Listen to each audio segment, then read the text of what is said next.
माननीय श्री डॉक्टर सुधांशु त्रिवेदी जी के अति मूल्यवान विचारों को सुनने की प्रतीक्षा है। अतः मैं निवेदन करती हूँ माननीय सांसद जी से कि वे हम सबको अपने शब्दों से लाभान्वित और प्रोत्साहित करें।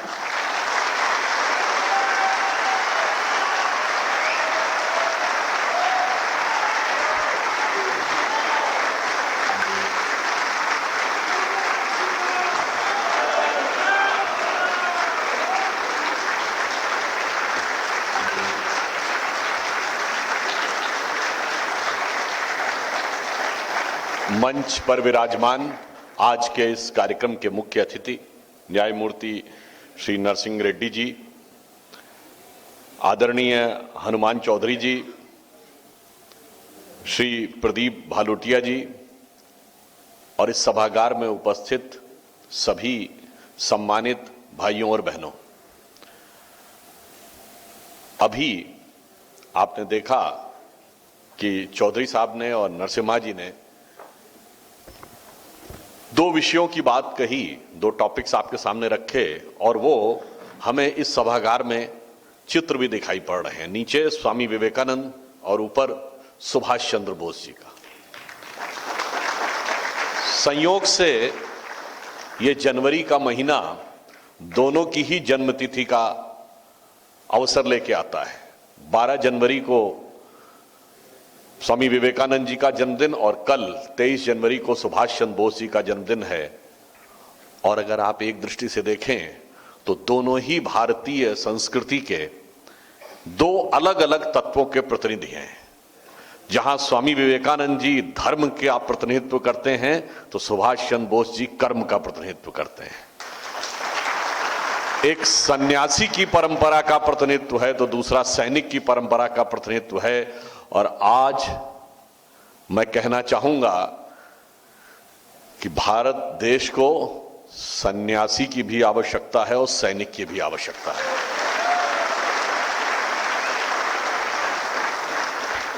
स्वामी विवेकानंद जी ने अपना शरीर त्यागने से एक वर्ष पूर्व 1902 में एक बात कही थी कि मैंने देखा है कि भारत माता प्राचीन शक्ति से युक्त होकर दिव्य आभा के साथ संपूर्ण विश्व का मार्गदर्शन करने के लिए पुनः सिंहासनारूढ़ होने जा रही है और वह समय अब अधिक दूर नहीं है, 1 शताब्दी दूर है। और आप देखिए वो 1 शताब्दी 2002 में पूरी हुई थी और जाके चेक कर लीजिएगा 2003 से ही वो वर्ष शुरू होता जिसमें 2 बड़ी घटनाएं हुई थी। एक 2003 और 4 में भारत की अर्थव्यवस्था पहली बार उभरी थी और 1 क्वार्टर के लिए ही सही हम चाइना से आगे निकले थे, 10.5% की ग्रोथ रेट को टच किया था। आजादी के बाद इमरजेंसी को छोड़कर एकमात्र वर्ष था जब हम करंट अकाउंट सरप्लस हुए थे। और उसी साल एक और घटना भी हुई थी, श्री राम जन्मभूमि के विषय के ऊपर कोर्ट से रोक लगवा रखी थी कि खुदाई नहीं होगी, क्योंकि डर था ना कि अगर वास्तविकता में खुदाई होगी तो फैक्ट सामने आ जाएगा।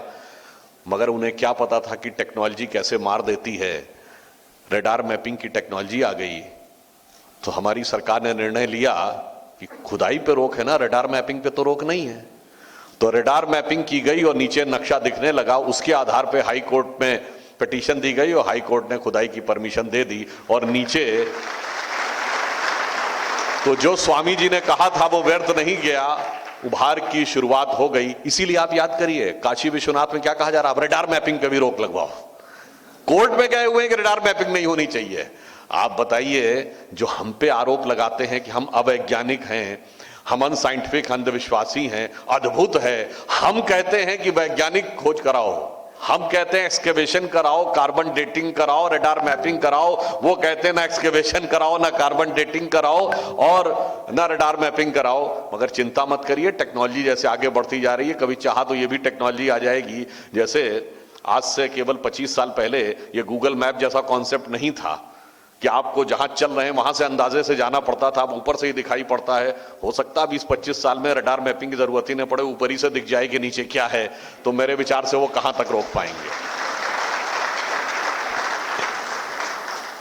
महत्वपूर्ण बात यह है कि ये दोनों ही महापुरुष युवाओं के प्रतिनिधित्व करते हैं। अब मैं कहना चाहूंगा कि 2003 के बाद जो परिवर्तन आया, 21वीं सदी जैसे ही शुरू हुई तो परिवर्तन एक और भी आया। केंद्र में भारतीय जनता पार्टी की सरकार थी। नरेंद्र मोदी जी का राजनीति में पदार्पण 2001 में हुआ। अब आप देखिए, मैं इसलिए कह रहा हूं कि जो संयोग था तो वो होना ही था। और आप देखिए एक और फैक्टर हुआ, हमारा फॉरेन एक्सचेंज रिजर्व जो 1991 में $1 बिलियन से नीचे आ गया था, वो 2003-4 में 100 बिलियन को टच किया और मोदी जी के नेतृत्व में 500 बिलियन को क्रॉस किया। आज 600 बिलियन के ऊपर है और आज हम उस ब्रिटेन को पीछे छोड़कर विश्व की 5वीं बड़ी अर्थव्यवस्था हो गए हैं। इसका अर्थ क्या हो गया है कि भारत माता या भारत माता के संतानों के भाग्य पर मां लक्ष्मी की कृपा होनी शुरू हो गई है। तो भाग्य लक्ष्मी के इस स्थान के लोगों को तो निश्चित रूप से इसमें सबसे अग्रणी भूमिका निभानी चाहिए। कभी कभी ऐसा होता है, कुछ एजेंडा रह जाते हैं तो वो बाद में पूरे होते हैं। चिंता मत करिए, जब देश स्वतंत्र हुआ था तो एकीकरण का भी एक एजेंडा रह गया था, वो हैदराबाद में कुछ समय बाद पूरा हुआ था। तो भारत माता के दिव्य आभा में बढ़ने का भी जो एजेंडा है वो थोड़ा सा रह गया है। अगला चरण भाग्यनगर में ही पूरा होने जा रहा है।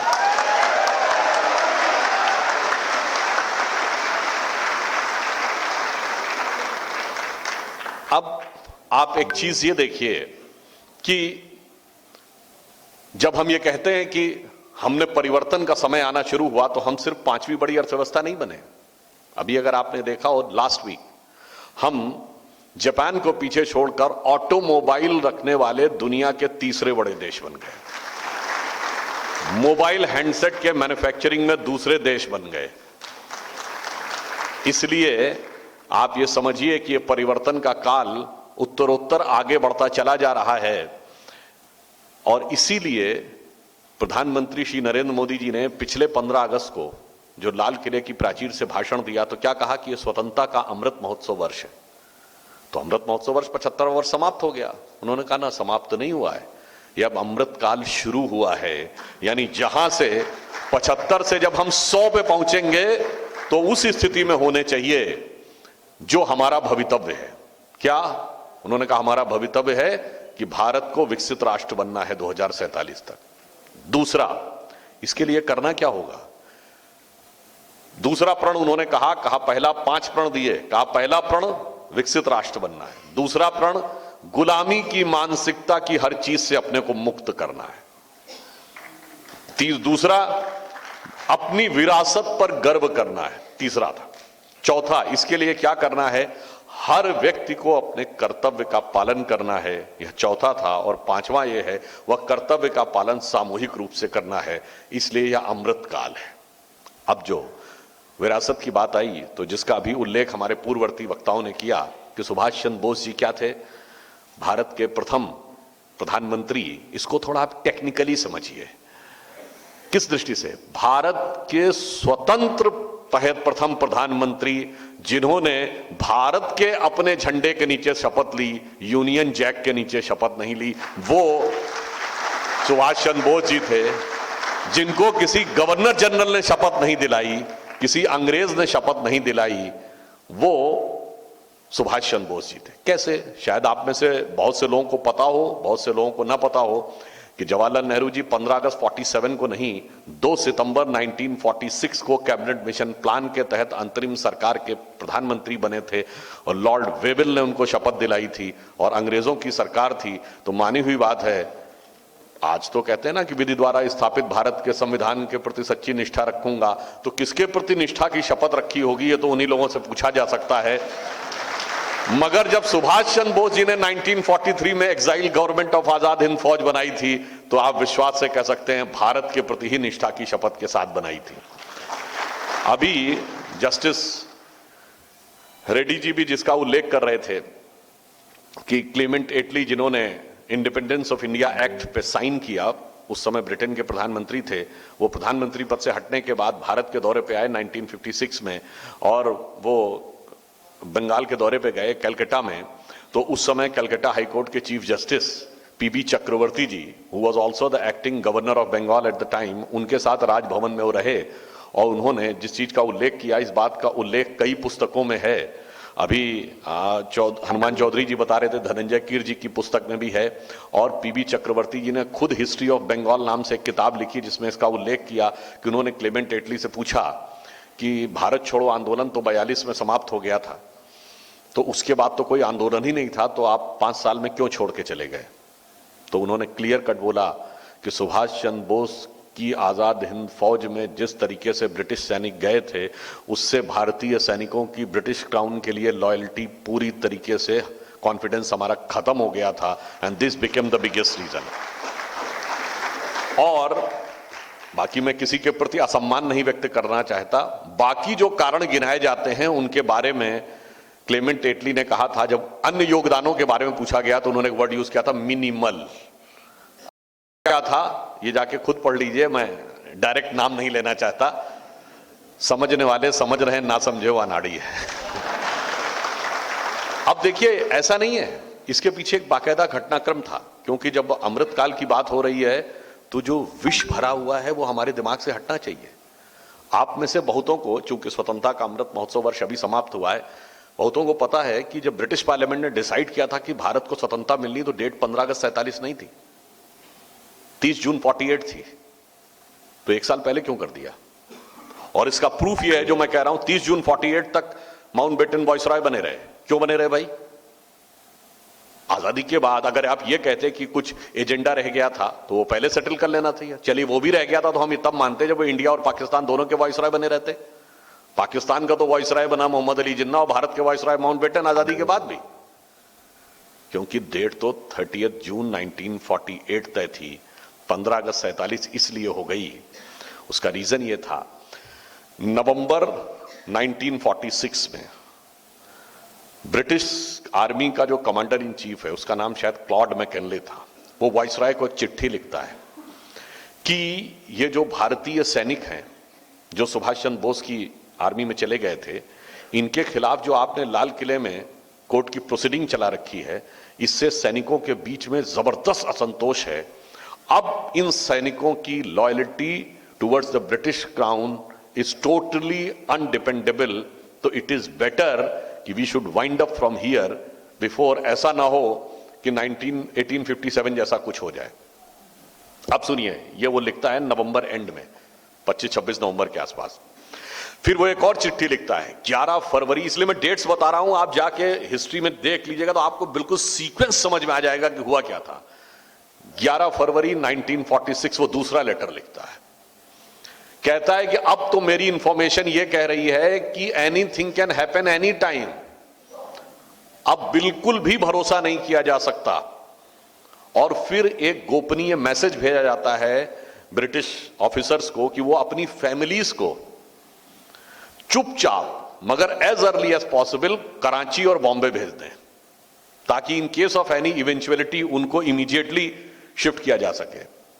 और 18 फरवरी या 16 फरवरी 1946 को केवल एक हफ्ते के बाद नौसेना खड़ी हो जाती है। बॉम्बे में नौसेना की अपराइजिंग होती है and with in 2-3 days Calcutta से लेकर कराची तक करीब 20,000 नेवी के सैनिक खुल के सामने आ जाते हैं। 100 से अधिक नेवल शिप पे कब्जा कर लेते हैं। अंग्रेजों के हाथ पांव फूल जाते हैं। कोई सैनिक उनका ऑर्डर नहीं मान रहा था। आखिर में उनको कांग्रेस के नेताओं नेहरू जी और सरदार पटेल से रिक्वेस्ट करनी पड़ती है कि आप इन सैनिकों से बात करके सेटल डाउन करिए, और 10-12 दिन लगते हैं सेटल डाउन करने में, और 28 फरवरी आते आते वो नौसैनिक वापस आते हैं। अब तो जो कमांडर इन चीफ ने कहा था वो तो दिख भी गया। अब तो क्या था कि भाई जितनी जल्दी हो सके भाग मिल्खा भाग, ये करना ही था। मार्च के महीने में, जस्ट मार्च के महीने में कैबिनेट मिशन प्लान अप्रूव करती है गवर्नमेंट, और कहती है तुरंत अंतरिम सरकार भारत की बनानी है और इनको पावर देके निकलना है। शायद 23 से 24 मार्च को अंतरिम कैबिनेट मिशन प्लान तय करता है कि 2 सितंबर 46 को इनको शपथ दिला देनी है। और ताबड़तोड़ निर्णय होता। अप्रैल के महीने में यह तय किया जाता जो कांग्रेस का अध्यक्ष होगा वही अंतरिम सरकार का नेतृत्व संभालेगा, और उस समय मौलाना आजाद अध्यक्ष थे। फिर कहा जाता है कि मौलाना आजाद को कहा जाता है आप विड्रॉ कर जाइए, और फिर वो कहानी आप सबको पता है कि प्रदेश कार्य समितियों से नाम मांगे गए, और उसमें जो 16 कार्य समितियां थीं जिसका उल्लेख जेबी कृपलानी जी ने, जो कांग्रेस के अध्यक्ष रहे, अपनी किताब में किया है, माई डेज विद गांधी उसका नाम है। और बहुत बड़े पत्रकार रहे दुर्गादास, जिन्होंने अपनी किताब लिखी India from Curzon to Nehru and thereafter, उसमें वर्णन किया है कि 1 वोट मिला था पट्टाभी सीतारमैया को और 2 वोट मिले कृपलानी जी को, और बाकी सारे के सारे वोट मिले सरदार पटेल जी को, और 0 वोट मिला नेहरू जी को, और वो प्रधानमंत्री बन गए। उसके बाद देश का नेतृत्व संभाला। और एक और मैं फैक्ट कहना चाहता हूं, किसी को कोई कंट्रोवर्शियल भी लग सकता है, परंतु मैं जिम्मेदारी से कह रहा हूं, ये 2 सितंबर 46 को ही शपथ क्यों दिलाई गई? 2 सितंबर 46 की डेट का चयन किसने किया? कांग्रेस ने या अंग्रेजों ने? अंग्रेजों ने किया। क्यों किया? क्योंकि जो सेकेंड वर्ल्ड वॉर था, जब नागासाकी हिरोशिमा पे बम्बार्डिंग हो गई अगस्त में, तो उसके बाद सरेंडर डिक्लेयर किया जापान ने, और 2 सितंबर 1945 को सरेंडर के डॉक्यूमेंट पे जापान ने सिग्नेचर किया था। इसलिए माउंटबेटन का कहना था this is the first anniversary of the British supremacy in Asia. तो उसी दिन भारत की सरकार शपथ लेनी चाहिए, इसलिए 2 सितंबर 1946 को शपथ ली गई। और इस बात का उल्लेख डोमिनिक लेपेरे और लैरी कॉलिंस ने अपनी किताब फ्रीडम एंड मिडनाइट में किया है कि माउंटबेटन की इच्छा थी इसलिए ऐसा हुआ। तब आप समझ लीजिए, इसलिए जो हमारे पूर्ववर्ती वक्ताओं ने कहा कि स्वतंत्र भारत के स्व के तत्व की अभिव्यक्ति करने वाले पहले भले ही निर्वासित सरकार रही हो, उसके प्रधानमंत्री सुभाष चंद्र बोस जी थे, और बाकी तो हम लोग जानते ही हैं जो इतिहास में पढ़ाया गया है। अब उस विषय से आगे हटकर हम आज के इस टॉपिक की तरफ आते हैं। हमारा देश स्वतंत्र हुआ तो इस देश में तंत्र में तो स्व आ गया, परंतु हमारे तंत्र में स्व का उद्भव हुआ, यानी हमें सत्ता तो मिल गई, भारतीयों को तो सत्ता मिली, भारतीयता कहां थी उसमें? हम स्वाधीन हुए, स्वतंत्र कहां हुए? तंत्र तो वही विदेशी था, सब कुछ व्यवस्था वही चल रही थी। Administrative system, judicial system, ideological system, conceptual system, सारी के सारा थॉट प्रोसेस, सब कुछ वही था।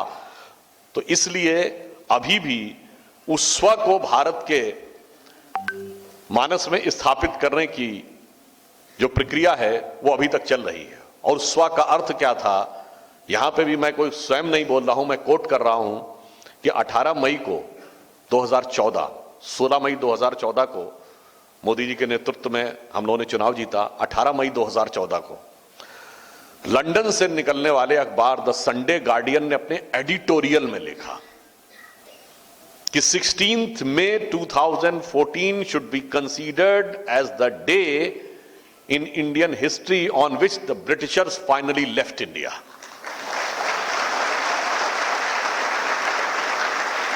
ये कौन लिख रहा है? जिसने हम पे हुकूमत की थी वो अखबार लिख रहा है, और जिसको आप बहुत ही महत्वपूर्ण भी मानते थे, जिसके बारे में डॉक्टर मनमोहन सिंह जाके भाषण भी दे के आए थे 2006 में कि हमने आपसे बहुत कुछ सीखा था, तो ये तो सीख लीजिए जो आपको बता रहा है। उसने लिखा, चूंकि आजादी के बाद लंबे समय तक जिस विचारधारा, जिस प्रोसीजर का शासन रहा, वो by and large British colonial legacy को ही रिप्रेजेंट कर रहे थे। पहली बार एक ऐसी विचारधारा के हाथ में शासन आया है, विचारधारा संगठन के हाथ में, जिसका ब्रिटिश कॉलोनियल लीगेसी से कोई मतलब नहीं है। That's why they said it should be known as the day on which the Britishers finally left India. इसलिए अब स्वतत्व को समझना जरूरी था, और भारत के स्वतंत्र में सबसे महत्वपूर्ण तत्व क्या है? वह है परिवार। If you look at the difference in the configuration of the western society and the Indian society, क्या फंडामेंटल डिफरेंस है? वेस्ट में the configuration of society is individual, then direct society, no institution in between.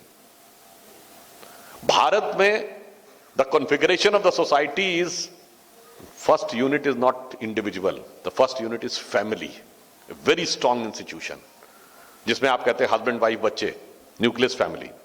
Then a very strong institution जिसको family कहते हैं, relatives, मामा चाचा फूफा ताऊ। Then comes another institution, caste, then comes the class, then comes the society. तो हमारा जो सोसाइटी का कॉन्फ़िगरेशन है वो स्पाइरल है, उनका स्ट्रेट था, इसलिए वो परिवार को समझ नहीं पाए। और हमारे यहां तो मूलभूत इकाई ही परिवार थी, और उस परिवार से असर क्या पड़ता है, भारत का कोई भी व्यक्ति, अब तो वो संस्कार लुप्त होते जा रहे हैं, मगर अभी तक, पिछली पीढ़ी तक कोई भी व्यक्ति जीवन में अपने लिए नहीं जीता था। मां बाप जीते थे तो बच्चों के लिए, बच्चे बड़े होते थे मां बाप के सपनों को पूरा करने के लिए। एक नहीं दर्जनों उदाहरण हैं कि भाइयों ने या बहनों ने तब तक शादी नहीं की, पूरी जिंदगी छोड़ दी कि मेरे छोटे भाई बहन जो हैं उनका जीवन हो जाए। लता मंगेशकर जी इसका उदाहरण है। तो परिवार वो मेन इकाई था, मगर उस परिवार की इकाई को किस तरह डिस्ट्रॉय करने का प्रयास किया जा रहा था। और आप देखिए तो उसकी प्रेरणा कहां से मिलती है। हम एक उदाहरण देना चाहेंगे, यहां मर्यादा पुरुषोत्तम भगवान श्री राम की तस्वीर लगी है। अगर आप राम कथा पढ़ें तो पूरी की पूरी राम कथा श्रेष्ठतम पारिवारिक मूल्यों का एक ऐसा उदाहरण है जो पूरे विश्व के इतिहास में दुर्लभ है। क्यों? अरे भाई, दुनिया का इतिहास भरा पड़ा है जहां भाई भाई को मारकर गद्दी पे बैठता है, सारे भाइयों को मार के गद्दी पे बैठता है। 10 में से 9 मामलों में बेटा बाप को मार के गद्दी पे बैठता है। उसके कंट्रास्ट में वो उदाहरण कि पिता के एक वचन पे राज्य छोड़ के वन में चला जाए, दूसरा भाई जंगल में चला जाए, तीसरा भाई खड़ाऊ रख के शासन करे। देखिए, इतना ही नहीं, पति और पत्नी का कर्तव्य, पत्नी और पति का एक दूसरे के प्रति कर्तव्य, राजा का प्रजा के प्रति कर्तव्य, प्रजा का राजा के प्रति कर्तव्य, पिता पुत्र, मां बाप, भाई बहन, सबका एक दूसरे के प्रति कर्तव्य। ऐसे कर्तव्यों का जो उदाहरण आपको राम कथा में मिलता है, पूरी दुनिया में कहीं देखने को नहीं मिलेगा। मैं एक छोटा सा उदाहरण देना चाहता हूं, बहुत से लोगों को नहीं ध्यान आता है और उसमें लोग कंट्रोवर्सी क्रिएट करने की कोशिश करते हैं। जब भगवान राम वन जा रहे थे तो सीता जी ने कहा हम भी चलेंगे, क्योंकि मेरा और आपका सुख और दुख अलग नहीं है। जब सीता माता वन गई तो आप में से बहुतों को शायद पता ना हो कि भगवान राम उसके बाद कभी शैया पे नहीं सोए, हमेशा भूमि पे सोए और कुश का ही बिस्तर लगा के सोए। क्योंकि हमारे यहां इस मामले में इक्वलिटी है। अगर पत्नी को पतिव्रत धर्म का पालन करना है तो पति को भी पत्नीव्रत धर्म का पालन करना है। इसलिए हमारे यहां इक्वलिटी है। बाकी जगह कहते हैं कि नहीं नहीं नहीं साहब वो इक्वलिटी। इसीलिए एक और आपको बात बताएं, पति शब्द जो है इसका अर्थ क्या है? संस्कृत में इसका अर्थ होता है स्वामी, और पत्नी शब्द का अर्थ है स्वामिनी, यानी ये ठीक उसका स्त्रीलिंग है। तो इसलिए, और आप लोग दक्षिण भारत में यह परंपरा अधिक है, अब उत्तर भारत में तो लुप्त हो गई है। जैसे विवाह होता है उसके बाद लड़का लड़की दोनों को विवाह के संस्कार के बाद हम लोग क्या ध्रुव तारा दिखाते हैं। तो ध्रुव तारा दिखाने का होता है कि जैसे ये सदैव स्थिर रहता है ऐसे आपका जो संबंध है वो सदैव स्थिर रहे। दक्षिण भारत में क्या दिखाते हैं? एक तारा समूह दिखाया जाता है जिसको कहते हैं अरुंधति वशिष्ठ। अरुंधति वशिष्ठ तारा समूह की खासियत क्या है? नॉर्मली कि एक जो स्टार होता है जैसे सूर्य है तो बाकी ग्रह उसके चक्कर काटते हैं, पर सिर्फ अरुंधति वशिष्ठ ही एक ऐसा स्टार सिस्टम है जिसमें 2 स्टार्स हैं और दोनों एक दूसरे के चक्कर काटते हैं। अब महत्वपूर्ण बात यह है, इसका सामाजिक संकेत भी है, साइंटिफिक संकेत भी है। सामाजिक संकेत यह है कि यह बिल्कुल बराबरी का प्रतिनिधित्व देता है। एक स्थिर रहेगा और दूसरा उसका चक्कर काटेगा, यह तो समानता नहीं होगी। दोनों एक दूसरे का चक्कर काटेंगे, यह समानता होगी। और साइंटिफिक क्या है? अरे बताइए, जो बताते थे धरती चपटी है, जो बताते थे धरती स्थिर है, उन्हें यह पता भी था कि ऐसे 2 तारे भी हैं और ये तारा समूह दोनों एक दूसरे के म्यूचुअल रोटेशन में चलते हैं। ये दर्शाता है कि हमारी साइंस एस्ट्रोनॉमी उस जमाने में कितनी विकसित थी, ये इस बात को भी दर्शाता है। और विवाह में, इसीलिए हम कह रहे हैं परिवार के संस्कारों का महत्व समझिए। विवाह में सबसे पहले क्या चीज देखी जाती है? जब आप शादी तय करते हैं कहते हैं मुहूर्त विचरवाओ, किस तारीख को शादी करनी है। व्हाट इज मुहूर्त? It is the relative positions of the planet at particular time. अब मुहूर्त को छोड़ दीजिए, अगर आप आइए कि व्हाट इज टाइम, तो अल्बर्ट आइंस्टीन ने, जिसने कि 20th सेंचुरी की सबसे बड़ी साइंटिफिक डिस्कवरी दी है, रिलेटिविटी की थ्योरी, उसने यह कहा है कि अगर स्पेस में किसी भी पॉइंट की पोजीशन को डिटरमिन करना है, जैसे ये पॉइंट है तो इसकी पोजीशन आप कैसे डिटरमिन करते हैं? एक्स, वाई एंड जेड, लंबाई, चौड़ाई, ऊंचाई, जो आपको दिख रही होगी ना कोने में, ये 3 डायमेंशनल स्पेस है। तो एक्स, वाई, जेड 3 कोऑर्डिनेट चाहिए आपको किसी भी चीज की स्पेस में पोजीशन डिटरमिन करने को। परंतु ये तो आप किसको स्थिर मान के करते हैं ना। आपने धरती के रेफरेंस में बताया ना, धरती स्थिर है क्या? ये तो घूम रही है, वो सूर्य के चारों ओर घूम रही, सूर्य भी स्थिर नहीं, वो भी घूम रहा है। In universe everything is moving. तो उन्होंने कहा then only X, Y, Z is not sufficient, the 4th dimension T, at what time, the position of this at what time. क्योंकि आप देखिए ना, इसकी पोजीशन अभी 12:15 बजे भी यही रहेगी और 1:15 बजे भी यही रहेगी, पर यूनिवर्स में तो बदल जाएगी ना। तो इसलिए 4th dimension time is required. अगर आपसे पूछूं कि टाइम का मोस्ट एक्यूरेट मेजरिंग पैरामीटर क्या होता है, तो जैसे इस समय 12:15 बजे हैं यहां हैदराबाद में, तो न्यूयॉर्क में कुछ और बज रहा होगा, टोक्यो में कुछ और बज रहा होगा। तो इसके लिए एक स्टैंडर्ड ग्रीनिच मीन टाइम लगाया गया, which is equally applicable on any part of earth. तो आप देखते हैं ना, जीएमटी में लिखा रहता प्लस इतने आवर्स, माइनस इतने आवर्स, जब आप इंटरनेशनल ट्रेवल करते होंगे। परंतु यदि आपसे पूछें the most accurate measuring parameter of time which is equally applicable on any point in space, in solar system, even in galaxies, it is only and can only be the relative positions of the planet. But relative positions of the planet तो औरों ने भी खोज लिया, कुछ ना कुछ देख लिया था, वो तो केवल हमारे सोलर सिस्टम में बताता है। भारतीय एस्ट्रोनॉमी या भारतीय ज्योतिष में जो नक्षत्र की अवधारणा है, कॉन्स्टलेशन, यानी उसके बैकग्राउंड में जो स्टार्स दिख रहे हैं वो भी आपको दिखाई पड़ते हैं, उसके कंट्रास्ट में वो प्लैनेट लेना। इसका मतलब सिर्फ हमारे सोलर सिस्टम नहीं, हमारे गैलेक्सी और यूनिवर्स में उसकी क्या पोजीशन है, वो नक्षत्र वह भी बताता है। So it is the most accurate measuring parameter of Einstein's most sought after 4th dimension. यही तो मुहूर्त है। तो जब आप विवाह तय करते हैं, तो जिसको आज सबसे बड़ी वैज्ञानिक खोज मांगते हैं, उसके सबसे एक्यूरेट साइंटिफिक पैरामीटर के बेस के ऊपर आप तय करते हैं। यह दर्शाता है कि हमारे संस्कार कितने वैज्ञानिक और कितनी गहराई से सोच रखने वाले थे। अब देखिए, कई बार क्या होता है, बहुत से लोगों को यह बात समझ में नहीं आती है और वो हमारे बहुत सी इन चीजों के बारे में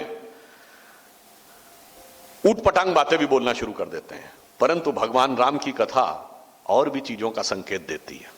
देखिए, आजकल कहते हैं किसी का वक्त बुरा आ जाए और वो अच्छाई बुराई न समझ पाए, तो संस्कृत का एक बड़ा फेमस कहावत है ना, विनाश काले विपरीत बुद्धि। तो ये पूरा श्लोक क्या है? न श्रूयते दृश्यते, न निर्मिते दृश्यते कदैव, न श्रूयते स्वर्णमयी कुरंगी, तथापि तृष्णा रघुनंदनस्य विनाश काले विपरीत बुद्धि। इसका अर्थ यह हुआ कि न कभी बना, न किसी ने देखा, न किसी ने सुना कि सोने का मृग होता है, परंतु इसके उपरांत भी रघुनंदन को भी तृष्णा ने ऐसा घेर लिया कि वो सोने के मृग के पीछे चले गए। इसे कहते हैं विनाश काले विपरीत बुद्धि। इस घटना का परिवार के लिए क्या संबंध? आज की हमारी युवा पीढ़ी को ध्यान रखना चाहिए, ये सोने का मृग किसका प्रतीक है? मृग, हिरन प्रतीक है एक सुंदर सौंदर्य, सुख और शांति। जैसे आप कहते हैं ना कि ये किसी टूरिस्ट प्लेस पे आप वन में गए, तो सबसे पहला दृश्य क्या उभरता है कि अच्छी अच्छी पिक्चरस सीनरी है और उसके बीच में कहीं बत्तख चल रही है और कहीं हिरन दौड़ रहे हैं। तो हिरन प्रतीक है कि मन की सुख और शांति का, और सोना प्रतीक है धन संपत्ति का। सोने का हिरन अर्थात धन संपत्ति से मानसिक सुख शांति मिलती है, ऐसा कभी नहीं होता है। परंतु सीता जी जीवात्मा का प्रतीक हैं, तो वो भ्रम में आ जाती हैं। और भगवान राम जो आपकी अंदर की परमात्मा शक्ति के प्रतीक हैं, वो कहते हैं कि सोने का हिरन नहीं होता, तो सीता जी कहती मैंने अपनी आंखों से देखा है। यानी ये द्वंद आपके अंदर चलता है। आपकी जो जीवात्मा है, मन, वो कहता है कि मैंने, वो आपकी परमात्मा शक्ति समझाती है नहीं भाई, उसमें सुख शांति नहीं। अरे आप कहते मैंने अपनी आंखों से देखा, देखो उसके पास गाड़ी बंगला है, कितनी सुख शांति से रह रहा है, मैंने देखा है। फिर क्या करते हैं, अपने अंदर की सारी कॉन्शियस एनर्जी को आप लगा देते हैं उसी मृग के पीछे, और जैसे ही वो डिटैच हो जाती है आपसे, यानी भगवान राम चले गए मृग को ढूंढने, अब क्या होता है, अब रावण आता है सीता हरण करने के लिए। अब जो रावण आता है तो वो क्या राक्षस का वेश बना के आया था? नहीं, साधु का वेश बना के आता है, और उसे पता है कि जब तक ये मर्यादा की सीमा रेखा में है तब तक तो मैं इसको अंदर जाके तो टच नहीं कर सकता, इनको किसी प्रकार बाहर लाना है। तो उन्हें तमाम प्रकार की अच्छी अच्छी चीजों को दिखाने का प्रयास करता है कि मैं एक साधु हूं, आपको उदारता दिखानी चाहिए, मुझे दान देना चाहिए, बाहर आइए। और जैसे ही सीता माता बाहर आती हैं, अब वो अपना असली रूप दिखाता है। बस ऐसी ही कुछ स्थिति आज हमारी युवा पीढ़ी की भी है। उन्हें समझना चाहिए कि हर दिखने वाला भेष बदले हुए व्यक्ति, पता नहीं इसमें से कौन रावण हो, जो तुमको बार बार यह प्रेरित कर रहा है कि मर्यादा की सीमा के बाहर आ जाओ। The moment you step out of that, तब तुम्हें उसका असली चेहरा समझ में आएगा। तो मैं यह कहना चाहूंगा अपनी युवा पीढ़ी से, और विशेषकर बेटियों से, कि एक वो कहावत है ना, रहीमन इस संसार में सबसे मिलियो धाय, ना जाने किस भेष में नारायण मिल जाए। तो मैं उसको यहां पर उलट के कहना चाहूंगा कि बिटिया इस संसार में संभल के चलियो जाए, ना जाने कब भेष बदल के रावण मिल जाए। और इसके लिए जरूरी है कि अपने माता पिता और परिवार की बातों को गंभीरता से लें, क्योंकि आपको लगेगा हम तो बहुत अच्छी बात कर रहे हैं, ये तो मॉडर्नाइज बात है, ये तो हम डेवलपमेंट की बात है, पुरानी बातें थोड़ी हैं। ये जो रावण आता है, ये मॉडर्नाइजेशन, लिबरलाइजेशन, एडवांसमेंट का ही चेहरा ओढ़ के आता है। आपको पता ही नहीं लगता कब आप उसकी गिरफ्त में चले गए। और मैं यह भी कहना चाहूंगा कि हमारे जो बच्चे हैं, यानी जो लड़के हैं, उनको भी बहुत गलतफहमी नहीं रहना चाहिए कि हम तो बड़े स्मार्ट हैं, हम तो जो चाहेंगे कर लेंगे। उनसे भी मैं कहना चाहूंगा कि भैया इस संसार में संभल के चलियो जाए, ना जाने कब भेष बदल के सूर्पणखा मिल जाए। क्योंकि तुम्हारे साथ भी ऐसा हो सकता है, पता नहीं किस ट्रैप में आ जाओ, और उस ट्रैप के बाद आजकल ऐसे भी बहुत सारे उदाहरण देखने को मिलते हैं। इसलिए मेरा यह मानना है कि हमारे बच्चे जब तक इस बात को समझेंगे, देखिए ये जो ओपननेस, मीडिया, ग्लोबलाइजेशन, इसकी अच्छाइयां आती हैं तो कुछ बुराइयां भी आती हैं। हर चीज के साथ कोई ना कोई बुराई होती है। यदि आप अपने मूल से नहीं जुड़े रहेंगे, अर्थात अपने परिवार से नहीं जुड़े रहेंगे, तो इस बात की खतरा है कि हमारी कोई भी बेटी किसी भेष बदले हुए रावण के चक्कर में, और कोई भी बेटा किसी नए रूप का स्वांग धरे हुए सूर्पणखा के चक्कर में पड़ सकता है। परंतु यहां पे मैं थोड़ा यह भी कहना चाहूंगा कि थोड़ी सी कमी कहीं ना कहीं हमारे माता पिताओं की भी रह जाती है। हमारी पीढ़ी और इससे पहले वाली पीढ़ी तक में हम खुद ही एक ऐसे माइंडसेट से ग्रसित हैं कि हमें लगता है कि ट्रेडिशन को फॉलो करना तो बैकवर्डनेस है, और ट्रेडिशन को छोड़ना ही मॉडर्न और एडवांसमेंट है। जब हमारे ही मन का यह भाव रहता है किसी के घर में, जी आपका बच्चा क्या बने, तो साहब हमारा बेटा या बेटी बस पढ़ लिख के बड़ी पोजीशन अटेन कर ले, बस और कुछ नहीं चाहिए। यही तो लोग कहते हैं ना, बस और कुछ नहीं चाहिए, और चाहे जो करे। फिर जब वो बड़ा होके कोई बड़ी पोजीशन पे तो आ जाता है, फिर और कुछ नहीं जो चाहिए में से वो कुछ करने लगता है, तब आपको एहसास होता है कि वो कुछ कितना इंपॉर्टेंट था आपकी मानसिक सुख शांति के लिए। और इतना भी कहूंगा, उस बच्चे की भी मानसिक सुख शांति के लिए उसे बहुत देर में समझ में आता है कि मैं कहां पे जाके फंस गया। इसलिए इस बात की बहुत आवश्यकता है कि हम अपने बच्चों को भी शुरू से निरंतर इस बात का एहसास कराते रहें। और ये कोई ऐसी बात नहीं है, अभी आपने देखा होगा कि एक इंटरनेशनल इंडेक्स ऑफ हैप्पीनेस की बात आई थी, तो दुनिया में सबसे संतुष्ट लोग, इंडेक्स ऑफ सेटिस्फैक्शन, कौन लोग पाए गए? वो लोग नहीं जिन्होंने बड़ी बड़ी पोजीशंस पाई, बहुत बड़ा पैसा कमाया। वो लोग जिन्होंने अपने रिलेशंस को बहुत अच्छे ढंग से निभाया और उनको रिलेशंस में रिस्पांस भी अच्छा मिला, दे वर मोर सेटिस्फाइड। और रही बात इसकी कि कोई कहे कि मुझे बहुत सारा रुपया, पैसा, power, Prestige, name and fame, तो मैं पूछना चाहता हूं भाई, अगर आपके पास बहुत बड़ा बंगला, गाड़ी और रॉयल्स रॉयस जैसी गाड़ी हो और 50 साल की उम्र में मर जाओ, उससे तो बेहतर है कि एक नॉर्मल गाड़ी पे चलते हुए 85-90 साल तक शांति से जियो। क्या इफेक्ट, क्या चाहते हो? तो ये मत सोचिए कि मैंने ये पाया और पाने के साथ ही सब कुछ हो गया। बहुत कुछ इस संसार में ऐसी चीजें हैं, हमें इस बात की भी जरूरत है, कहीं ना कहीं हमारी तरफ से भी ये कमियां रह जाती। बच्चों को समझाने का मैं एक व्यक्तिगत अनुभव बताता हूं। हम लोग के, मतलब हमसे तो आयु में बहुत बड़े हैं, 20-25 साल बड़े होंगे, मगर उनसे हमारी मित्रता हो गई थी अमेरिका जाते हुए।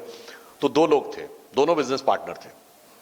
एक के दोनों बच्चों ने बहुत शानदार अमेरिका में जाके पढ़ाई करी, आईवी लीग यूनिवर्सिटी से दोनों पास आउट हुए, एक लड़का एक लड़की, दोनों ने अच्छी जॉब की और दोनों ने वहीं विदेशियों से शादी कर ली। और अब बुढ़ापे में स्थिति यह है कि जब हस्बैंड वाइफ दोनों कमजोर हो गए हैं, वाइफ की तबीयत ज्यादा खराब हुई, तो उनके मन में क्या विचार आ रहा है कि वहां पर तो ना असिस्टेंट मिलता है, ना सर्वेंट मिलता है, ना ड्राइवर मिलता है, और बच्चे अपने में मगन है, क्योंकि आपने सोचा बड़े बन गए, अब वो अपनी दुनिया में मगन है। हफ्ते में एक आध बार आपको फोन कर लिया, जरूरत हो तो आपके पास पैसा भेज देंगे, बाकी जरूरत नहीं है। तो अब सोचते हैं कि क्या हमें वापस भारत आ जाना चाहिए, कम से कम यहां पर सुविधाएं भी मिलेंगी और बात करने वाले नातेदार, रिश्तेदार और मित्र भी मिलेंगे। वहीं उन्हीं के एक दोस्त थे, उनके बेटे ने न सिर्फ भारत में शादी की, अपने ही शहर में शादी की, बल्कि इतना आश्चर्य हुआ कि अमेरिका में रह के कोई ये सोचे, चूंकि उसकी दादी की ऐसी इच्छा थी तो उसने अपनी कम्युनिटी में शादी की। तो मैंने उनसे पूछा कि आप दोनों लोग साथ साथ रहते थे, ये इतना बड़ा डिफरेंस क्यों? तो जो दूसरे सज्जन थे उन्होंने कहा कि हम ये ध्यान रखते थे कि कैरियर में भले ही हमें थोड़ा कंप्रोमाइज करना पड़े, हम हर संडे उसे संघ की शाखा में ले जाते थे। हम रामायण महाभारत के सीरियल उनको अपना वीसीआर और टीवी पे दिखाते थे। भारत से कोई अच्छा व्यक्ति, कथावाचक, राम कथा कहने वाला आता था तो चाहे अपने प्रोफेशन में से कट करके ले जाना हो तो उनको वहां ले जाके सुनाते थे, बहुत सी बातें चर्चा में बताते थे।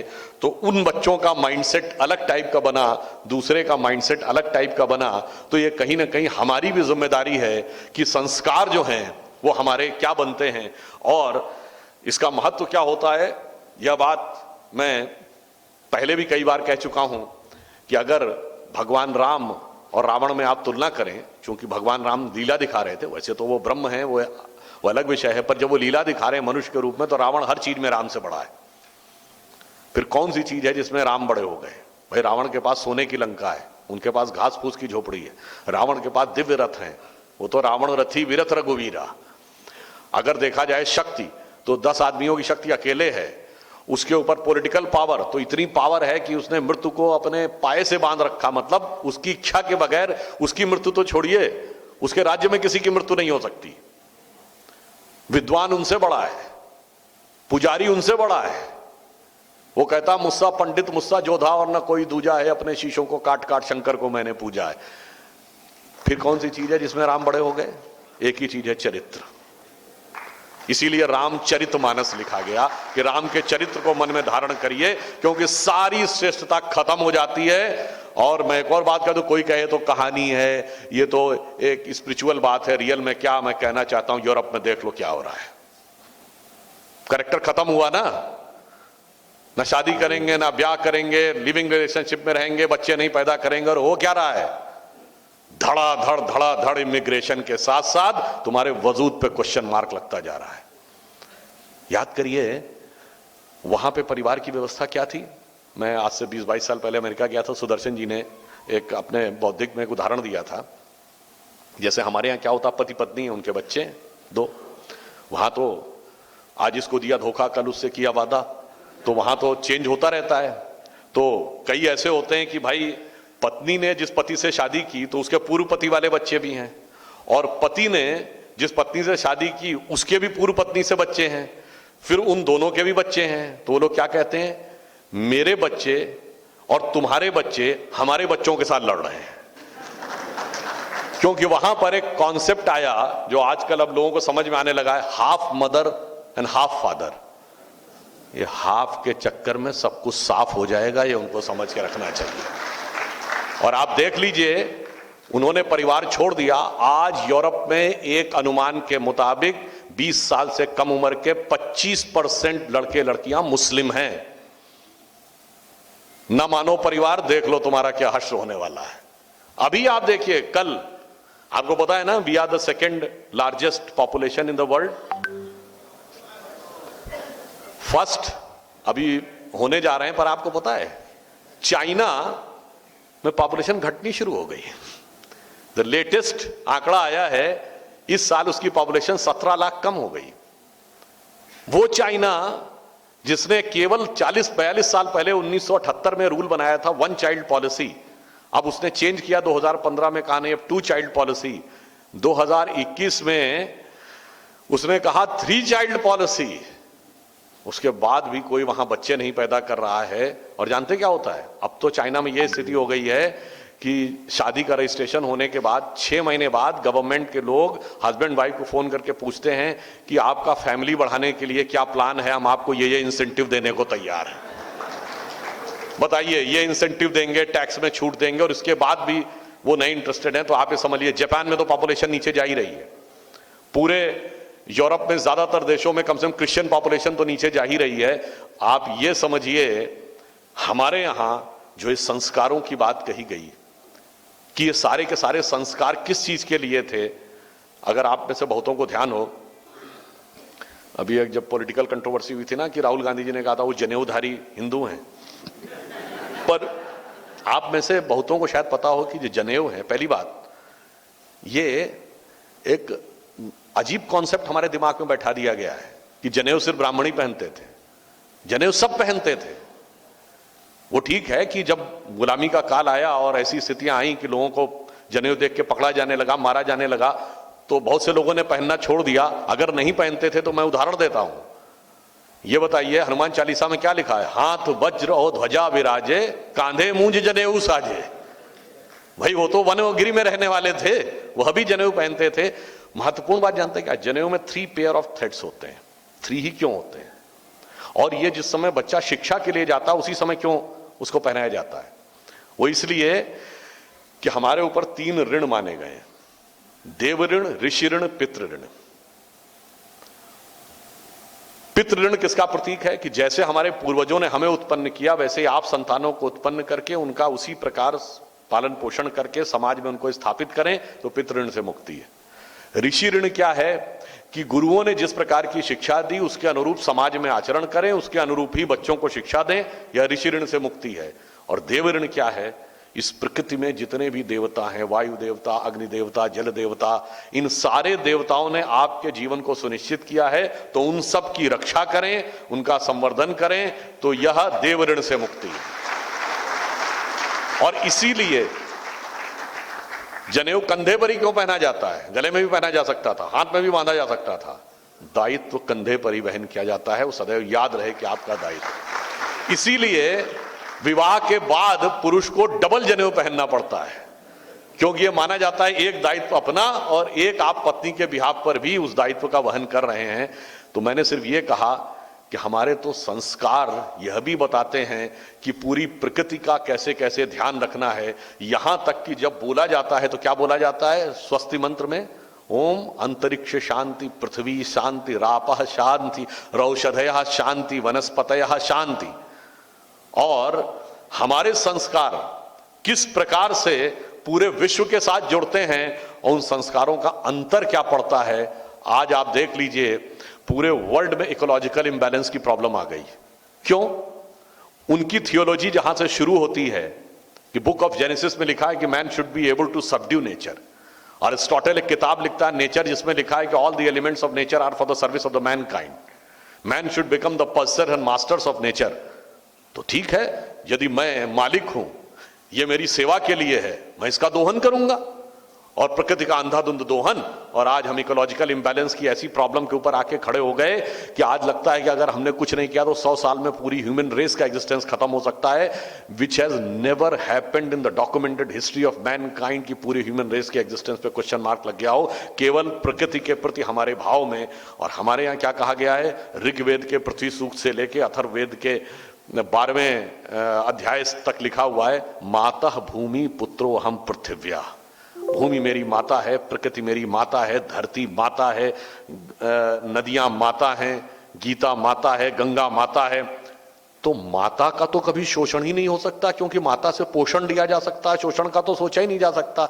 इसलिए हमारे संस्कार हमें प्रकृति के अनुसार भी कैसे जीना है, ये पूरी ह्यूमन रेस के लिए भी एक मैसेज देते हैं और हमारे अपने पर्सनल उसके लिए भी एक मैसेज देते हैं। इसीलिए हम यह बताना चाहते हैं कि हमें अपने बच्चों को इस बारे में बहुत जागरूक रखना चाहिए। और पॉलिटिकल मैसेज भी क्या देते हैं, मैं एक उदाहरण आपको बताना चाहूंगा कि आप सबने सुना होगा कि औरंगजेब ने शाहजहां को जब जेल में बंद कर दिया था आखिरी दिनों में, तो उसे अनाज और पानी भी कैलकुलेटेड मिलता था। एक सुराही पानी मिलता था और एक सर्टेन अमाउंट ऑफ अनाज मिलता था। उसने औरंगजेब से रिक्वेस्ट की कि मेरे पानी की क्वांटिटी बढ़ा दी जाए, water quantity should be increased. Aurangzeb ने मना कर दिया। तो मुझे वो एग्जैक्ट कविता नहीं याद है, उसने फारसी में एक शेर लिख के औरंगजेब को भेजा। और क्या लिखा, उसने कहा तूने मुझे पानी देने से मना कर दिया, अरे तू जिंदा बाप को पानी के लिए तरसा रहा है, तुझसे तो अच्छे हैं ये काफिर हिंदू जो अपने मरे हुए पूर्वजों को भी पितृपक्ष में पानी देते हैं।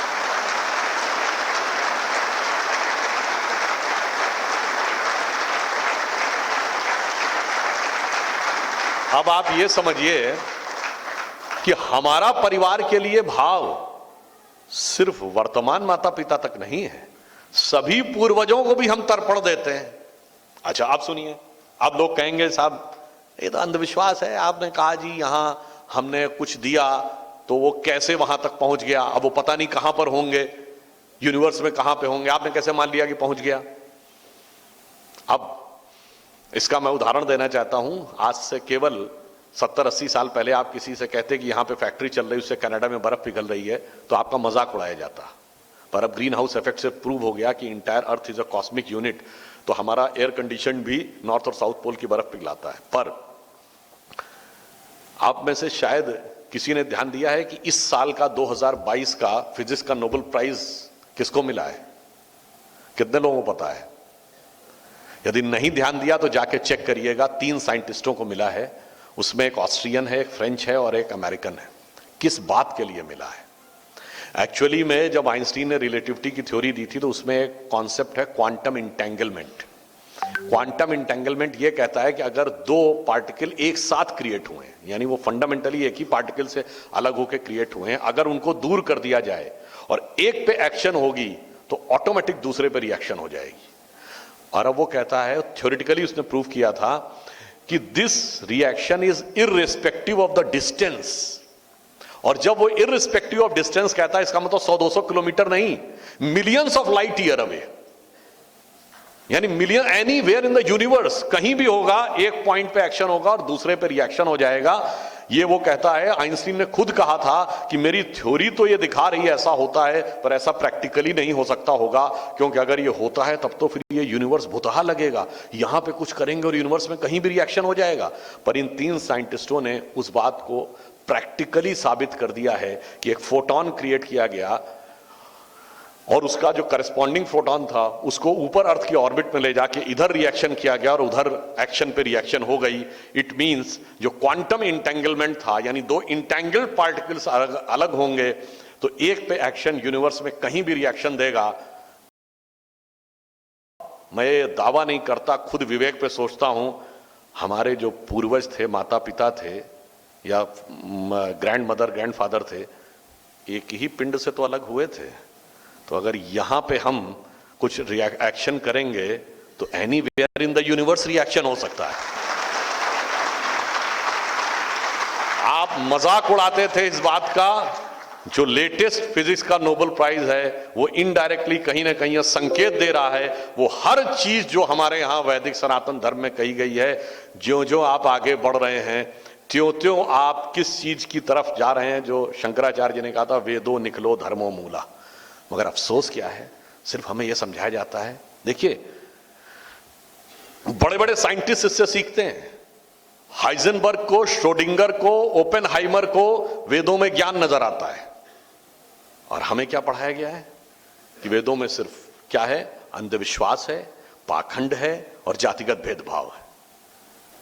ऐसी थ्योरी पढ़ा दी गई है कि नॉलेज तो सब ले गए वो, और हमको समझा दिया तुम्हारे अंदर सिर्फ ये है, और जिसकी वजह से हम खुद और हमारी आगे की पीढ़ी खुद उसमें कैरीड अवे होती चली गई। इसे तो वो कहते हैं कि हमारे पास हीरों से भरी हुई थैली थी और हम उसे पत्थर समझ के फेंकते चले जा रहे हैं, हमें पता ही नहीं लग रहा है कि हीरे की थैली हमारे पास पड़ी हुई है, क्योंकि उन लोगों ने दिमागों में ऐसा भर दिया। वो एक अलग विषय है कि कभी अगर आप उस पर जाएं तो जिन चीजों का कहीं कोई उल्लेख नहीं है वो भी हमारे दिमाग में भर दी गई। मैं एक छोटा सा एग्जांपल देना चाहता हूं। जब जातिगत भेद की बात कही जाती है तो एक तरफ ये कम्युनिस्ट कहते हैं कि ये मंदिर की जो व्यवस्था है 200-400 साल पुरानी है, इससे पहले तो कोई मंदिरों वाली व्यवस्था नहीं थी। तो बाद में हजार साल पुराने मंदिर निकल आए तो उनकी समस्या हो गई, कहते 1000-1500 साल पुरानी है, और बड़े गर्व से कहते हैं नहीं वैदिक काल में तो मंदिर जैसी कोई चीज ही नहीं थी, ये तो बाद में सब क्रिएट हुए हैं। मगर वही लोग कहते हैं कि जिनको आप सो कॉल्ड लोअर कास्ट कहते हैं, उसका मंदिरों में प्रवेश वैदिक काल से निषिद्ध था। अद्भुत तर्क है ना।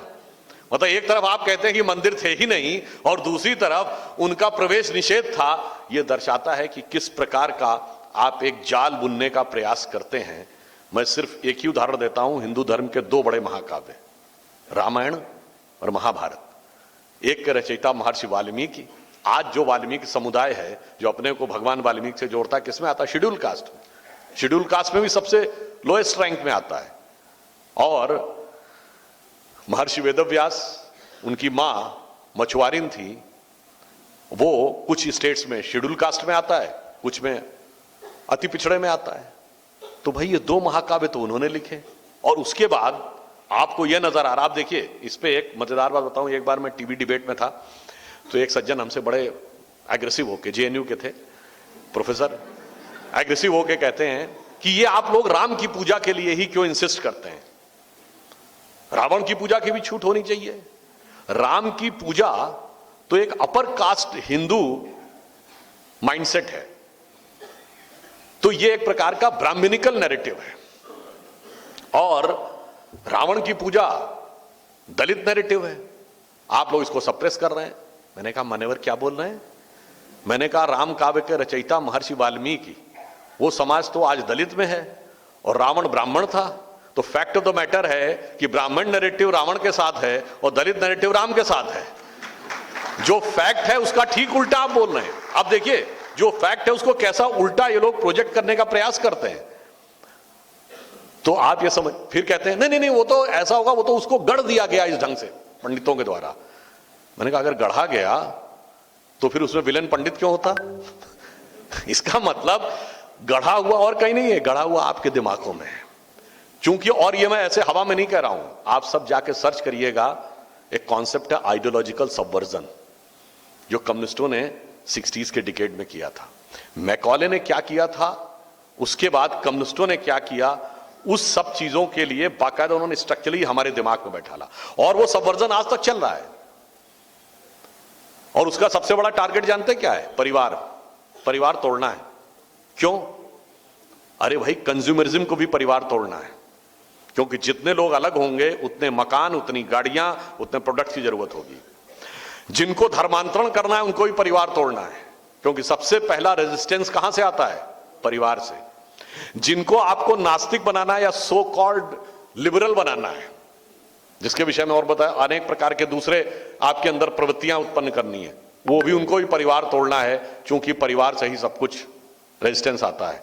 और ये किस प्रकार का स्ट्रक्चर्ड षड्यंत्र है, इसका मैं एक उदाहरण भी देना चाहता हूं। मैं इसमें कैविएट लगा के बोल रहा हूं, मैं किसी के प्रति डिसरिस्पेक्ट नहीं कर रहा हूं कि उनको प्राइज मिला, इसका मतलब उनकी कोई कैपेसिटी कम थी। पर आप सोचिए, भारत में 94 से 2003 के बीच में आधा दर्जन से अधिक लड़कियों को मिस वर्ल्ड और मिस यूनिवर्स मिला और उसके बाद बंद हो गया।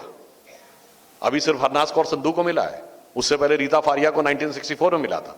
यानी खूबसूरत लड़कियां भारत में केवल 1994 से 2003 के बीच में थी, ना उससे पहले ना उसके बाद। यह बात ऐसे संयोग नहीं थी। 91 में जब हमारी नई इकोनॉमिक पॉलिसी आई, आप सोचिए ना, यह परिवार के ऊपर अटैक कहां कहां से और किस तरीके से होता है, सबको समझने की जरूरत है। 91 में नई इकोनॉमिक पॉलिसी आई तो यह आया, पैसा कहां से आएगा? हमारे पास फिजिकल इंफ्रास्ट्रक्चर नहीं था, रेल, रोड, एयरपोर्ट कुछ भी नहीं था, तो कोई क्यों हमारे यहां आएगा? फाइनेंशियल इंफ्रास्ट्रक्चर नहीं था, फाइनेंशियल इंस्टीट्यूशन नहीं थे, हमारे बैंक्स के ऊपर किसी को भरोसा नहीं था, हमारी गवर्नमेंट सस्टेन कर पाएगी इस पे भरोसा नहीं था इन चीजों को, तो पैसा कहां से आएगा? तो बाकायदा कोलंबिया यूनिवर्सिटी का एक रिसर्च पेपर है कि पैसे का इनिशियल सोर्स भारत में ही है। वो क्या है कि भारत में जो फैमिली है उसकी एवरेज सेविंग 20% के आसपास है। यानी मिडिल क्लास और अपर मिडिल क्लास 100 रुपए कमाता है तो उसमें से 20 रुपया बचाने की कोशिश करता है। अगर इसमें से हम 10% निकाल के मार्केट में ले आए तो that will become the initial capital. तो अब ये रिसर्च हुआ कि निकालना है तो कैसे निकालना है, तो उसमें फिर अगला रिसर्च ये किया गया कि फैमिली में सेविंग के लिए सबसे ज्यादा प्रोवोक कौन करता है? घर की लेडीज।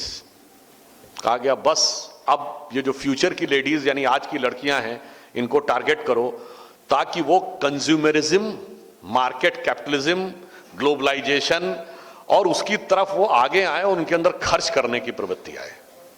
तो बाकायदा स्ट्रक्चर्ड ढंग से ये प्रोसेस शुरू हुआ और जिस पेपर की मैं बात कर रहा हूं ये 2010 तक फाइनेंस मिनिस्ट्री की वेबसाइट पर भी अवेलेबल था।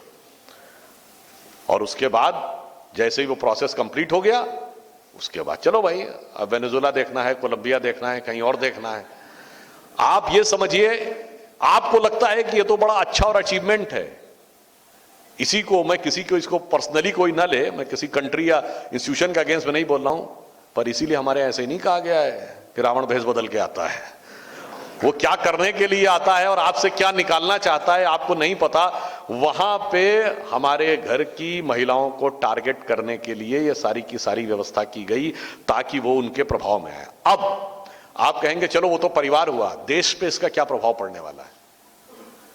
आज आपको पता है कि भारत में आज से 50 साल पहले number of persons in one family was 5.2, आज हो गया है 4.5। अमेरिका में है इस समय 2.5।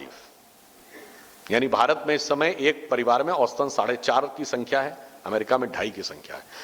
और जिस ढंग से फैमिली को तोड़ो, सबको लड़ाओ, बच्चों को मां बाप से लड़ाओ, भाई को बहन से लड़ाओ, पति को पत्नी से लड़ाओ, मेरी इंडिविजुअल आइडेंटिटी, मेरा इंडिविजुअल वो, और सब में लड़कर अलग हो, तभी तो ज्यादा से ज्यादा प्रोडक्ट्स खरीदे जाएंगे।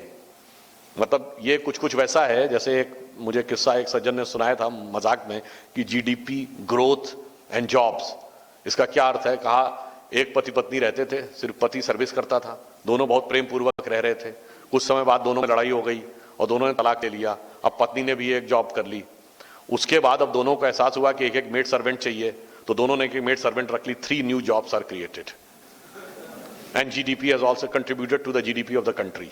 तो ये जीडीपी जॉब का जो कॉन्सेप्ट है यह भी सोचना पड़ेगा कि क्या यह सही है। अब आप सोचिए यदि भारत में वो 4.5 से संख्या 3.5 पे आ जाए तो जानते क्या होगा? करीब 6.25 से 6.5 करोड़ नए मकानों की जरूरत पड़ेगी। और अगर वो 2.5 पे आ जाए जो अमेरिका में है तो तकरीबन 13 से 14 करोड़ मकान चाहिए होंगे। यहां पर सिर्फ फाइनेंस का इशू नहीं है, क्या रिसोर्सेज हैं, नेचर के ऊपर क्या इंपैक्ट पड़ेगा, और उसके बाद मन में क्या भरा हुआ होगा। भाई हम विकसित राष्ट्र बनेंगे 2047 में, कैसे विकसित राष्ट्र बनेंगे? किसी ऐसे राष्ट्र की तरह, चाइना की तरह जो अगल बगल वाले को दबा रहा है, या अमेरिका भी तो विकसित राष्ट्र है, फिर कोई भी जाके बंदूक लेके चला देता है किसी भी स्कूल में जाके और 10-20 बच्चों को ऐसे ही मार देता है। किस बात का भाई? सारा रुपया पैसा सब कुछ तो है, फिर किस बात का फ्रस्ट्रेशन है? सोने का हिरन नहीं होता। अगर राम कथा पढ़ी होती तो उन्हें समझ में आता कि केवल रुपए पैसे से वो सेटिस्फैक्शन नहीं आता है। इसलिए आप ये समझिए कि परिवार और संस्कार को बचा कर रखना सिर्फ आपके और हमारे व्यक्तिगत जीवन के लिए ही नहीं, इस राष्ट्र के जीवन के लिए ही नहीं, इस राष्ट्र की फाइनेंशियल स्टेबिलिटी और ग्रोथ के लिए भी जरूरी है। तो एक ऐसा भारत का निर्माण होगा जहां पर कि सब प्रेम से रह भी रहे होंगे एक दूसरे के साथ। और एक और बात भी है, एक इमोशनल क्वोशंट होता है। जब आप बुजुर्ग हो जाते हैं, जाके वेस्टर्न कंट्रीज में पूछिए, वो लोग जो अकेले हैं 55-60 साल की उम्र के हैं, अब मां बाप नहीं है, भाई बहनों से कोई मतलब नहीं है, और अगर हस्बैंड या वाइफ से तलाक हो चुका है या बॉयफ्रेंड गर्लफ्रेंड से भी तलाक हो चुका है, क्या है जिंदगी में आप अकेले हैं? कोई भी आप, मतलब मैं इसमें किसी का नाम नहीं ले रहा, पर हमारे कई फ्रेंड्स ने बताया कि वो लोग जिन्होंने जिंदगी में बहुत कुछ अचीव कर लिया, वो आज अंदर से पूरी फ्रस्ट्रेटेड नजर आते हैं, क्योंकि उन्हें लगता है कि मेरी जिंदगी का अब आगे मकसद क्या है। खूब पैसा, उन्होंने कहा वो लोग हैं जिन्होंने खूब पैसा कमाया है, अपनी फील्ड में नाम कमाया है। कुछ लोग ऐसे हैं जिनको नोबेल प्राइज भी मिल गया है, मतलब अपनी फील्ड में उसके इक्विवेलेंट आपका दुनिया में एक नाम है, दुनिया में लोग आप बुलाते हैं, मगर आपको लगता है कि मेरा जिंदगी में खालीपन है, क्योंकि आप एकदम अकेले हैं। तो मतलब वही कि आईने के 100 टुकड़े करके हमने देखे हैं, एक में भी तन्हा थे 100 में भी अकेले हैं, वो वाली उनकी स्थिति हो जाती है। इसलिए हम ये कहना चाहेंगे कि ये जो फैमिली का एस्पेक्ट है, ये सोसाइटी के लिए, पर्सन के लिए personal protection, then your society, then your country. और हम तो वो देश हैं जो वसुधैव कुटुंबकम कहता है। दुनिया में कोई सभ्यता ऐसी नहीं है जो कहती है दुनिया परिवार है। क्या कहते हैं? World is a global market, दुनिया बाजार है। और बाजार में क्या है? गला काट प्रतिस्पर्धा है, कट थ्रोट कंपटीशन। परिवार में जो है प्यार है।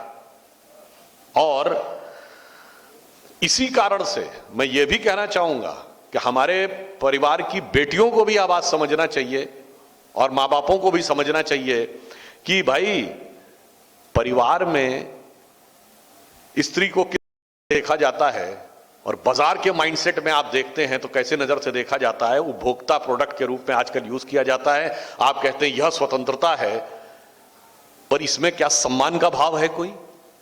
इसलिए वो सम्मान का भाव परिवार में आता है।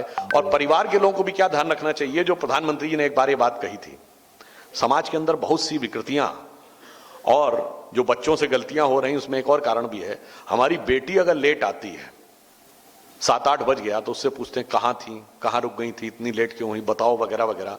बेटा लेट आता तो उससे क्यों नहीं पूछते?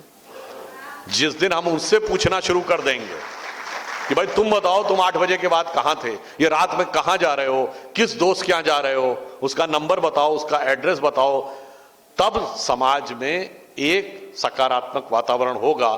तो संस्कार हमें हर तरफ से बनाकर रखने पड़ेंगे, और इसलिए इन दोनों में हमें समान रूप से आगे बढ़ना चाहिए। मैं ज्यादा समय न लेते हुए अंत में सिर्फ आपसे यह कहना चाहूंगा, जो मैं जहां से मैंने बात शुरू की थी, स्वामी विवेकानंद जी ने कुछ सोचा था, सुभाष चंद्र बोस जी ने कुछ राह दिखाई थी, और स्वतंत्र भारत के स्व का संघर्ष अभी तक चल रहा है। और हमें आजादी मिले 75 साल हो गए हैं, पर आप ये सोचें कि हमारे सारे स्वप्न साकार हो गए हैं, तो ऐसा नहीं है। जिसे वो एक गीत है, आप सबने सुना होगा कि हो गए हैं स्वप्न सब साकार कैसे मान ले हम, टल गया सर से व्यथा का भार कैसे मान ले हम। वेश वाणी तत्व दर्शन दूसरों का यह सभी ले, विकृति को हम ग्रहण करते निज प्रकृति को आज भूले। इस विदेशी नकल को अब अस्मिता क्या मान ले हम। हो गए हैं स्वप्न सब साकार कैसे मान ले हम, टल गया सर से व्यथा का भार कैसे मान ले हम।